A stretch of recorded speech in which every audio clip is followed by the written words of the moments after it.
Welcome back to AMTV News. I'm your anchor, Topher Morrison. It's Thursday, October 25th, 2012. IMF's Global Debt Repudiation Plan.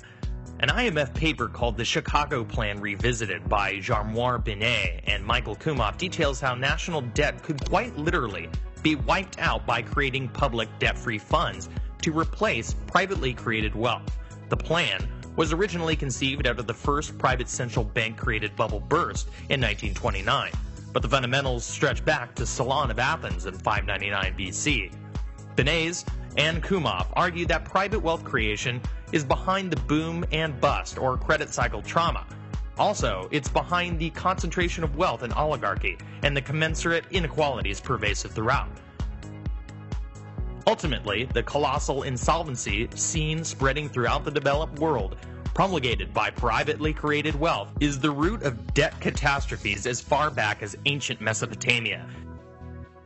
These views may initially offend traditional Western and capitalist sensibilities, but it is a debate worth having. And across the pond, 11 EU nations passed the Robin Hood tax. The highly controversial new law is called the Financial Transaction Tax, FTT. After failing to reach a unanimous decision after months of heated debate, the proposal must now come before the 27-member bloc and the European Parliament before the final details are released. Proponents of the transactions claim it will curb the greed which led to the global financial meltdown in 2008 and raise billions for the public purse. EU Taxation Minister Algirda Sameta claims the FTT, quote, has great benefits to offer because in difficult times, fairness matters. Commission President Jose Manuel Barroso argued, quote, we need to ensure the costs of the crisis are shared by the financial sector instead of shouldered by ordinary citizens. Oxfam spokesperson Nicolas Montbrial went a little bit further, quote, countries which have not signed up should do so or risk finding themselves on the wrong side of history. That or the right side of foreign direct investment. Opponents see financial industries fleeing, but authorities promise the FTT is only a 0.1 and 0.01% tax for now.